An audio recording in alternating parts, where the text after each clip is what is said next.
Magandang araw po sa inyong lahat, isang panibagong reaction video na naman po ang ating gagawin po ngayong araw mula po itong video na to kay Welby's PH. Ang title po nito, China may matinding banta sa Pilipinas kasunod ng kasunduan. Kung hindi ka pa po nakasubscribe sa akin channel, please subscribe para ma-update ka kapag po naglalabas po tayo ng ganitong reaction video. Nasa description po ang link ng video ni Welby's PH para po makapag-subscribe din po kayo sa kanyang channel.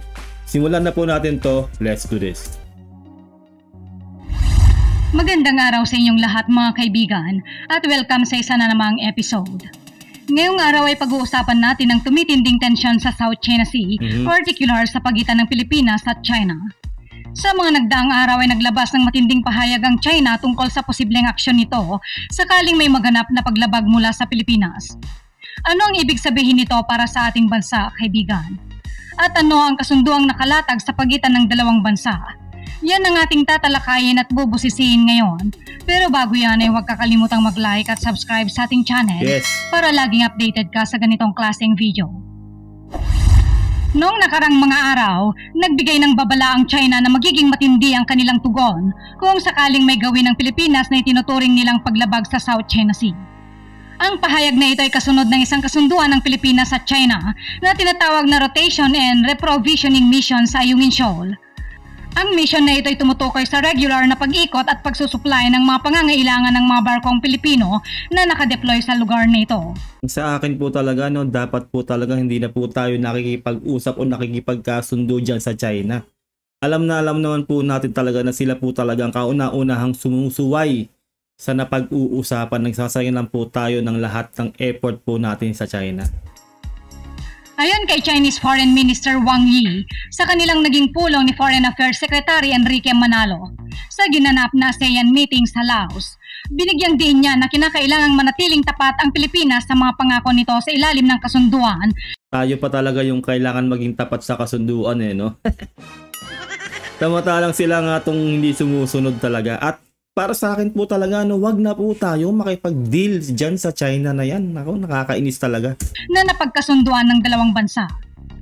Aniya pa ni Wang Yi, mahalaga na hindi umurong ang Pilipinas mula sa kanilang mga obligasyon at hindi lumikha ng anumang komplikasyon na maaaring magpalala ng tensyon sa rehiyon. Sa kanyang pahayag ay malinaw ang intensyon ng China na panatilihing maayos at walang aberyang mga kasunduan upang maiwasan ang paglala ng sitwasyon. Sa kabilang banda na may marin namang sinang-ayunan ni Foreign Affairs Secretary Enrique Manalo ang kahalagahan ng pagsunod ng parehong bansa sa nasabing kasunduan. Ipinahayag ni Manalo na mahalaga ang kooperasyon at pagtalima sa mga napagkasunduan upang mapanatili ang kapayapaan at kaayusan sa South China Sea. Kamakailan lamang ay nagsagawa ng Rotation and Reprovisioning Mission o RORE mission ang Pilipinas sa BRP Sierra Madre, isang barko ng Philippine Navy na nakadaong sa Ayungin Shoal. Ang barkong ito ay matagal nang naka-station sa lugar at nagsisilbing simbolo ng presensya ng Pilipinas sa Ayungin Shoal. Ang nasabing mission ay isang mahalagang hakbang upang masiguro ang tuloy-tuloy na pag-supply ng mga pangunahing pangangailangan at kagamitan para sa mga tauhan ng Philippine Navy na naka-assign sa BRP Sierra Madre. Ang pag-iikot at pagdadala ng supply ay bahagi ng regular na operasyon ng hukbong dagat ng Pilipinas upang mapanatili ang ating kakayahan na protektahan ang teritoryo at ang ating presensya sa Ayungin Shoal. Tama. Ang patuloy na pagsasagawa ng RORE mission ay nagpapakita ng determinasyon ng Pilipinas na ipatupad ang ating mga karapatan at obligasyon sa ilalim ng international na batas. Dapat lang naman talaga kasi teritoryo natin yan Dapat nga talaga 24/7 naglalayag dyan o talagang naka-standby dyan yung mga PCG, yung mga barko natin. Para makita ng ibang bansa, lalong-lalo na po ng China, na talaga pong eager po tayo na protektahan po ang ating soberanya. Ganun po yun. Sa kabila ng mga hamon at tensyon na kinakaharap nila mula sa iba't ibang bansa na may interes sa South China Sea. Kasunod nito ay naglabas ang pamahalaan ng China ng opisyal na pahayag. Sa kanilang pahayag ay binigyang diin nila ang kasunduan sa pagitan ng Pilipinas at China hinggil sa mga aktibidad sa Ayungin Shoal ay nakabase sa tinatawag nilang 3-point principled position. Ang 3-point principled position na ito ay nagsasaad ng mga pangunahing prinsipyo na dapat sundin ng magkabilang panig upang mapanatili ang kaayusan at maiwasan ang eskalasyon ng tensyon sa rehiyon. Talagang sila pa talaga nag-i-insist na dapat tayong sumunod sa napagkasunduan. Mulat sa pool talaga sila nga yung sumusuway, di ba? Talagang bully talaga tong China eh, no? Talagang kung makamando, alam mo kung sino eh, no? Ayon sa China, bago pa man isinagawa ang nasabing resupply mission, ay nasabihan na umano sila ng pamahalaan ng Pilipinas tungkol sa plano nitong magdala ng mga supply sa BRP Sierra Madre. Putang ina, ito talaga yung nakaka-high blood talaga eh, no? Sorry po, no? Napamura po ako, no? Ako po sinabi ng China, no? Nagpaalam tayo sa kanila bago tayo mag-conduct ng RORE mission na yan na sinasabi nila. Pinaalam ng Pilipinas daw. Ito po talaga yung nakakalungkot dyan, eh, no? Although, alam naman po talaga natin na mahilig po mag-imbento ng mga salita itong China, no? Pero skeptical po tayo eh. Talaga pong ganito po yung magiging pakiramdam po natin dito eh, no? Na talaga pong hindi naman po talaga dapat tayo nagpapaalam sa China kung ano pong gagawin nating RORE mission dyan sa West Philippine Sea. Pero sa sinabi na to ng China, no, parang natalo na po talaga tayo dito. No? Hawak tayo sa leeg, chokehold ng China, no? Baga sinasabi nila, nagpaalam tayo sa kanila bago tayo gumawa ng RORE mission. Sipin nyo yun, di ba? Kaya ito po yung mahirap eh. Kaya para sa akin po talaga, wala na pong saysay o dapat hindi na po tayo nakikipagkasundo o nakikipag-usap sa China sa magiging activity natin dyan sa West Philippine Sea. Kasi po kung ganito po rin po ang mangyayari, na kailangan po natin magpaalam sa kanila kapag lalaot tayo dyan sa ating soberanya, sa ating EEZ, ay para na rin nating sinabi na hawak na po tayo sa leeg talaga ng China at talaga pong talo na tayo. Kasi soberanya natin yan, EEZ natin, magpapaalam tayo para lang mag-resupply mission sa BRP Sierra Madre. Napakalaking kalokohan, di ba? Bakit? Bakit kailangan natin magsabi sa China? Ito po talaga yung nakakalungkot eh, no? Although, hindi po confirm talaga to na talaga pong nagpaalam tayo kasi alam naman po natin ng China na mahilig po gumawa ng kwento talaga yan, no? Kaya hirap po magtiwala. Pero, ang pinaka-importanting bagay po talaga dito ay nakipagkasundo tayo sa China. Di ba po? Na dapat hindi po natin ginagawa. Kasi po karapatan natin yan, i-easy natin yan eh. Napanalunan natin yan sa Arbitral Award noong 2016.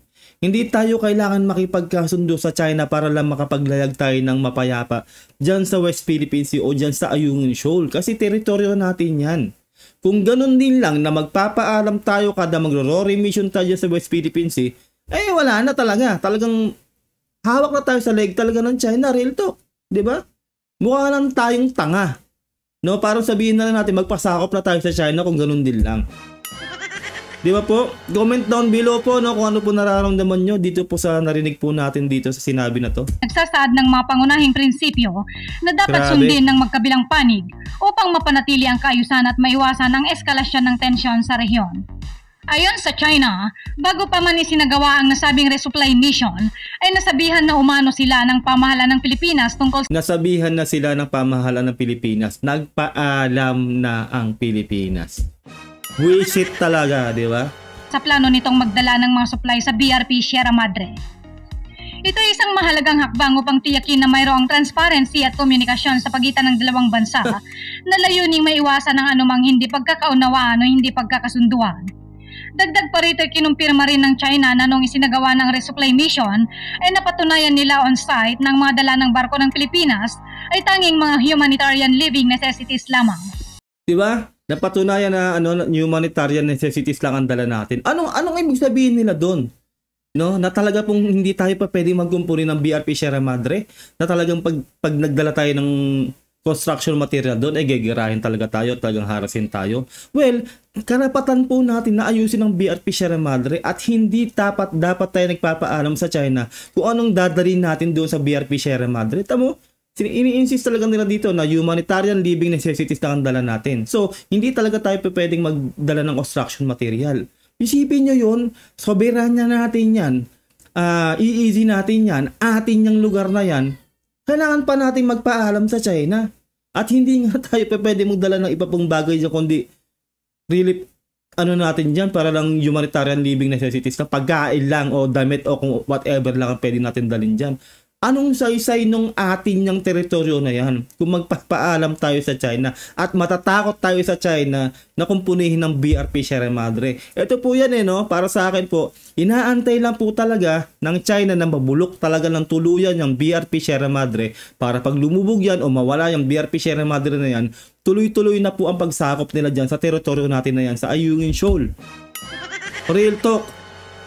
Kaya napakalaking pagkakamali po para sa akin po to, no, opinion ko po to, napakalaking pagkakamali po talaga na nakipag-deal ang DFA sa China o nakipagkasundo sa China ang DFA. O tayo ang Pilipinas, no, sa madaling salita. Sipin nyo yun. Tapos ganyan yung sinasabi ng China, kailangan nating sumunod, kailangan dali lang natin yan, yung mga pagkain lang, yung mga humanitarian living necessities lang dyan. Hindi tayo pwede magdala ng ibang bagay dyan tulad ng construction material. Isipin nyo yun, teritoryo natin yung atin yan, mangingilag tayo sa sasabihin ng China. Kailangan natin sumunod sa kanila. Anong klase yun? Nasaan yung saysay na ipaglaban natin ang ating soberanya, ating iisi kung ganyan din lang ang gagawin natin? Na kailangan natin magpaalam sa China. Di ba po nakakainis? Sayang lang po ang effort, sayang ang paghihirap ng ating mga sundalo dyan sa Ayungin Shoal, dyan sa BRP Sierra Madre. Nawalan ng saysay yung mga napalaban dyan, lalo yung naputulan ng daliri. Yung sa atin dito sa Subic, na hanggang ngayon ay nawawala po yung kanyang kapatid kasi binangga ng barko ng China yung kanilang bangka. Isipin nyo yun, di ba? Dapat nga yung MDT ng US at ng Pilipinas na-invoke na yun eh. Kasi may namatay na, nawawala pa nga, di ba, hanggang ngayon. At may nasaktan na, naputulan pa ng daliri eh. Pero ito tayo ngayon, sinasabi ng China, no? Parang ina-assure nila ngayon na nagpaalam tayo sa kanila para mag-resupply mission dyan sa BRP Sierra Madre at nasisigurado nila na humanitarian living necessities lang ang dala natin. Kasi nga, kung hindi lang yun ang dala natin, kung nagdala tayo dyan ng construction material, tsak ay talagang haharasin tayo ng China. Ganun ba yun? Kailangan ba natin talagang matakot sa China? Kailangan ba talaga natin magpahawak sa leeg sa China? Dahil sa pesteng kasunduan na yan. Di ba nakakahiya? Nakakahiya po talaga to kung totoo to. Isipin nyo yan. Kasi malamang alam nila na nagdala lang tayo dyan ng relief lang o whatever pagkain sa human living necessities nga lang, no? Kasi malamang hindi tayo hinaras. Kasi yun lang ang dala. Alam nila eh. Kasi malamang nga nagpaalam ang Pilipinas. Di ba nakakahiya yun? Anong saysay? Nasaan yung natin pagka-Pilipino natin dito? Well, ayaw naman talaga natin ng gera. Pero kailangan po nating ipaglaban ang ating teritoryo. Hindi porke pinaglaban natin ang ating karapatan dyan sa West Philippine Sea, dyan sa Ayungin Shoal, makikipaggera na tayo. Hindi po ganun. Lahat naman po na nakalaban ng China na ibang bansa ay pumapalag po talaga. May nangyari po bang gera? Wala naman. Sana naman pakita talaga natin, no, ng gobyerno po natin na meron po tayong paninindigan na ilaban po ang ating teritoryo. Hindi po yung ganito na nahawakan na po talaga tayo dito sa leeg ng China. Pirma rin ng China na nung isinagawa ng resupply mission ay napatunayan nila on site ng mga dala ng barko ng Pilipinas ay tanging mga humanitarian living necessities lamang. Ang mga supply na ito ay kinabibilangan ng pagkain, tubig, gamot at iba pang pangunahing pangangailangan para sa mga tauhan ng Philippine Navy. O malamang, di ba? Yun, kumpirmado nila, yun lang ang dala ng ating mga nag-resupply dyan. So, hindi nila hinarang, hindi nila hinaras. Means, alam nila. Di ba? Nagpaalam talaga yung Pilipinas. Kasi kung hindi nagpaalam ang Pilipinas, at syempre, hindi naman nila basta malalaman kung anong dala talaga yan, haharangin yan, i-inspectionin nila. Di ba? Ganun lang yan eh. So, bakit kailangan natin magpaalam? Yun yung nakakainis po talaga dito. Nawawalan po ng saysay yung pagka-Pilipino natin dito na ipagtanggol ang ating soberanya o ating EEZ. Teritoryo natin yan, atin po yung Ayungin Shoal. Grabe. Tubig, gamot at iba pang pangunahing pangangailangan para sa mga tauhan ng Philippine Navy na nananatili sa BRP Sierra Madre. Sa kabila ng inilabas na pahayag ng China hinggil sa resupply mission sa Ayungin Shoal, ikinalungkot ng Department of Foreign Affairs or DFA ng Pilipinas ang naging reaksyon ng Chinese Foreign Ministry. Sa kanilang opinyon, ang pahayag ng China ay isang pag-mischaracterize o maling paglalarawan sa tunay na layunin at detalye ng isinagawang rotation and reprovisioning mission o RORE. Ito na nga, tamo, bilang sinabi ngayon ng DFA na mali yung sinabi ng China na yon. O bakit kasi nakikipag-usap pa kayo dyan sa China? Alam nyo naman, kami nga wala sa gobyerno, kami lang nag-oobserba lang kami. sa nangyayari sa bansa natin eh. Alam namin o alam ko kung sino man kami mga content creator na hindi dapat pagkatiwalaan yung China kasi pwede sila mag-imbento talaga lagi ng salita. Ganun po ang strategy nila. No, na talagang babalik na rin tayo. So ngayon, ito ngayon ang sinasabi ngayon ng DFA na mali yung binitawan na salita ng China. Na parang sinasabi nila rito na hindi tayo nagpaalam sa kanila na walang ganong pinag-uusapan. Sipin nyo yan. Ulitin natin. Ang pahayag ng China ay isang pag-mischaracterize o maling paglalarawan sa tunay na layunin at detalye ng isinagawang rotation and reprovisioning mission o RORE. Para sa DFA, ang nasabing mission ay isang lehitimong hakbang upang suportahan ang mga tauhan ng Philippine Navy na nakadeploy sa BRP Sierra Madre na walang intensyon na magdulot ng tensyon o provokasyon.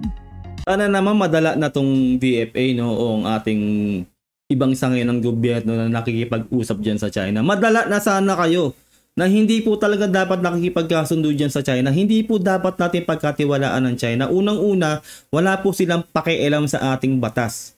Sa ating teritoryo, wala silang pakialam. Mismong UNCLOS nga, international law na yun ha, wala silang pake. Hindi sila sumusunod. Yung Arbitral Award po natin, hindi rin na nare-respeto kasi po patuloy pa rin tayong hinaharas dyan sa Ayungin Shoal. Kahit alam po nila na napanalunan natin yan sa Arbitral Award noong 2016. Isipin nyo yun na lang eh. Malalaman nyo na po na wala po talagang respeto ang China sa kahit na sino. Sila po ang, kumbaga, gusto nila sila po maging main character po talaga dito. Sila lang po ang sinusunod nilang batas, yung kanilang batas lang. So, kung nakipag-usap talaga tayo sa China, isipin nyo ngayon, kung wala talagang ganung nangyari na may ganung pinag-uusapan na kailangan magpaalam sa China, ano ngayon ang sinasabi ng China, di ba? Na tayo ay kailangan magpaalam. At ito nga, yung mission na to ay alam daw nila dahil nagsabi na nga raw ang Pilipinas bago pa mangyari yung mission na yan. So, ibig sabihin po nun, tayo po talaga ay nagpaalam. At kung hindi man totoo yun na nangyari yun, binabaliktad talaga tayo ng China na may ganun talagang nangyari. Alam nyo yun, binabaliktad tayo. Kumbaga, propaganda po yan tawag sa ganyan. Ibig sabihin lang po nun ay hindi po sila karespeto at wala po silang isang salita. Hindi po talaga tayo dapat magtiwala sa China, kaya dapat hindi na po tayo nakikipag-usap dyan, lalong-lalo na regarding sa pag-remission natin dyan sa West Philippine Sea. Madala na sana tayo. Nakaka-high blood po to, no? Isipin nyo, no? Napakaliit na nga ng bansa natin, binubuli-buli na tayo, gagawan pa tayo ng ganyang usap. At isipin nyo yun, kung totoo man yun na nagpaalam talaga ang Pilipinas, wala na. Hawak na po talaga tayo sa leeg ng China. Para saan pa? Na lumaban pa tayo. Magpasakop na tayo kung ganyan din lang. Sayang lang yung mission na yan, no? Isipin nyo yun, di ba? Nakaka-high blood, no? Pero, paano pa? Ano pang gagawin natin kung ganyan din lang? Di ba po? Comment down below no, kung nararamdaman nyo, kung naiinis din po ba kayo rito. Ayon pa kay Commodore J. Tariela, ang tagapagsalita ng Philippine Coast Guard or PCG para sa West Philippine Sea. Hindi umano humingi at hindi kailanman manghihingi ng permiso ang Pilipinas sa China para may sagawa ang RORE. Ito ay dahil ang nasabing misyon ay isang lehitimong aktibidad na bahagi ng soberanya at karapatan ng Pilipinas sa Ayungin Shoal. Well, sana lang talaga tama tong sinasabi o totoo tong sinasabi ni Commodore Tariela. Kasi po talaga, isipin nyo na lang ha, parang magiging skeptical ka talaga eh. Isipin nyo, kada RORE mission natin dyan sa West Philippine Sea, talaga pong hinaharang tayo ng China. Isipin nyo yan ha. Pero bakit tong huling mission na to na sinasabi ng China na nagpaalam daw tayo at alam nila yung mga dala natin dyan papuntang BRP Sierra Madre ay hindi po tayo hinarang ng China para inspeksyonin. Isipin nyo yun, no? Talagang po mag-iisip ka eh. Sa nangyayari na to eh, mag-iisip ka talaga kung sino talaga nagsasabi ng totoo eh. Pero pinangangatawanan nito talaga ni Commodore Tariela na hindi po tayo kailanman magpapaalam. So means, hindi daw talaga tayo nagpaalam sa China tung huling RORE mission. Ang hirap po mag-isip ng ano dito eh, no? Kung sino po talaga nagsasabi ng totoo eh. Kasi sanay po talaga tayo na tuwing magro-RORE mission tayo sa West Philippine Sea patungo sa BRP Sierra Madre ay inaharang po talaga tayo ng China. Nakakagulat no? Na bakit hindi tayo hinarang ng China. At sinabi nila na nagpaalam kasi tayo at alam nila yung dala natin papunta dyan sa BRP Sierra Madre. Well, comment down below. Isipin nyo na lang kung gusto nyo isipin at gusto nyo i-comment nyo dyan. Pero sa akin po talaga ako, skeptical po ako dito. Mahirap pong isipin ko sino talaga nagsasabi ng totoo, no? Kasi po, hindi po tayo hinarang ng China eh. Di ba? Saka kung talaga mang ganun na nga nangyayari na kailangan talaga natin magpaalam sa China, wala na po talaga. Game over na, hawak na tayo sa leeg ng China, real talk. Isang lehitimong aktibidad na bahagi ng soberanya at karapatan ng Pilipinas sa Ayungin Shoal. Ipinunto ni Tariela ng BRP Sierra Madre ay bahagi ng teritoryo ng Pilipinas at ang mga aktibidad dito, kabilang ang resupply missions, ay hindi kailangang aprubahan ng anumang banyagang gobyerno. Well, dapat lang. Sana lang talaga ito po talaga ito toong nangyayari. Dapat po yung ganyang salita sa kayong gawa, no? Dapat hindi po tayo magpapadikta sa kahit anong bansa. Hindi po natin talaga kailangan natin magpaalam sa lecheng China na yan, real talk. Gawin natin ng gawin kung anong kailangan natin gawin niya sa Ayungin Shoal, teritoryo natin yan. Kahit magalit sila kasi wala po silang karapatan kung tutuusin na tayo ay pigilan kasi po nasa teritoryo po natin tayo eh. Kung maaari nga lang po talagang kumpunihin na yung BRP Sierra Madre kasi sa tingin ko po talaga naghihintay na lang din po ang China na mabulok talaga yung BRP Sierra Madre pag dumubog yan ay talagang sasakupin na po tayo ng China. Kaya kailangan po ngayon na rin po talaga yung mga panahon na to makumpuni na po yung BRP Sierra Madre. Dagdag pa ni Commodore Tariela, walang naganap na boarding at inspection mula sa Chinese Coast Guard, taliwas sa sinasabi ng China. Sinabi niya ng mga tauhan ng Philippine Navy at Coast Guard ay nagsasagawa ng mission at hindi nakaranas ng anumang boarding o pagsisiyasat mula sa mga barko ng China Coast Guards. Ito'y nagpapatunay ng mission ay natapos ng maayos at walang insidente ng panghihimasok mula sa Chinese authorities. Ayun na nga eh, baka nga ganun nga kasi nangyari kaya hindi na nag-inspect kasi nagpaalam na nga yung Pilipinas. Kasi di ba maninibago po talaga tayo eh. Lahat po talaga ng activity natin dyan sa West Philippine Sea ay talaga pong hinaharang tayo ng China. Bakit ito pong huling mission natin na sinasabi nga ng China na nagpaalam tayo at alam po nila yung dala natin dyan na mga pagkain lang at kung anumang supplies lang at walang construction material ay hindi po tayo totally hinarang talaga ng China. Ang hirap po talaga pagdesisyonan to eh, no? Itong mga pangyayaring to eh. Nakakagulat lang po talaga, first time ever po to talaga. Na talaga pong hindi tayo hinarang dyan. Pero po, ang sinasabi nga ng China, nagpaalam tayo. Pero sinasabi po ng ating gobyerno, ng ating ngayon, si Commodore Tariela, na hindi po tayo nagpaalam at kailanman hindi tayo magpapaalam sa kanila. Na which is yun naman po talaga ang dapat gawin natin talaga. Kasi teritoryo po natin yan eh. Ang kasunduan sa pagitan ng Pilipinas at China ukol sa West Philippine Sea ay maaaring isang taktikal na hakbang na bahagi ng mas malaking estratehiya ng China. Sa pamamagitan ng pagpayag sa Pilipinas na mag-resupply at magpalit ng tauhan, ngunit hindi pagkumpuni at pagdadala ng materyales. Ayun yung nakakairita eh, no? So, kung makikipag-deal tayo o nakipag-deal na nga tayo para lang malaya tayo makapaglayag dyan sa West Philippine Sea, na i-assure natin sa China hindi tayo magdadala ng construction material para kumpunihin yung BRP Sierra Madre. So ano yun? Parang inamin na rin natin na nagpatalo na tayo sa kanila na kailangan pa natin silang i-convince na may gantong mga deal para makapaglayag tayo ng malaya dyan sa Ayungin Shoal. Nasaan na yung nating karapatan natin dyan? Atin yan eh. So, ay nako talaga. Ay tila ba nais ng China na mapanatili ang kanilang kontrol sa sitwasyon habang pinapakita ang kunwaring pagsang-ayon sa kasunduan. Ang mga hakbang ng China ay maaring may pangmatagalang layunin na pabor sa kanila. Tama. At sa pagpapanatili ng ganitong kasunduan, maaring unti-unting humina ang presensya at kapasidad ng Pilipinas sa BRP Sierra Madre na magbibigay daan sa China na higit pang palakasin ang kanilang pag-angkin sa rehiyon. Ayun na nga, kasi kung ganyan din lang nangyayari, kung makikipag-usap tayo sa China, at kumbaga makikipag-deal talaga tayo na mas pabor sa kanila, ganyan po talaga mangyayari. Unti-unti lang po tayo ng China na sakupin. Hindi na natin mamalaya isang araw na lang ay talagang nasakop na tayo ng China kung ganun din lang. Kaya para sa akin po talaga, wala po talagang saysay na makipag-deal o makipag-usap sa China. Kasi po atin po yung Ayungin Shoal, yung teritoryo na yan. Kaya't sa aking pananaw, tila hinihintay lamang ng China na masira ang barko at tuluyan na tayong mawalan ng akses sa Ayungin Shoal. Parehas kami ng sinabi, di ba? Sinabi ko rin yan kanina. Parehas kami ng iniisip, di ba? Inaantay lang nila na masira talaga o mabulok talaga yung BRP Sierra Madre. Para pag nawala yung BRP Sierra Madre dyan, hindi natin nakumpuni yan o hindi natin naayos yan, ay talaga pong masasakop na tayo ng China. Yung teritoryo na yan. Kasi wala na tayong outpost dyan eh. Isipin nyo po sa dumarating na panahon, sa tumatagal na panahon, mabubulok yung BRP Sierra Madre. Wag po tayo sanang mangilag sa China. Kasi po atin po yan eh. Teritoryo natin yan. Sana maaari na makumpunin na po talaga ang BRP Sierra Madre. Hindi po natin kailangan makipag-deal o magpaalam sa China kasi po ating pong teritoryo yan. Magalit na sila kung magalit, pero sana naman makitaan natin ang ating gobyerno na talaga pong ilalaban po natin ang teritoryo na yan. Mawawalan po talaga ng saysay lahat, no, ng paghihirap ng mga sundalo natin dyan. Kahit na po yung mga ordinary mamamayan natin na napapahamak lalo po dito po sa amin sa Subic, sa Zambales, no.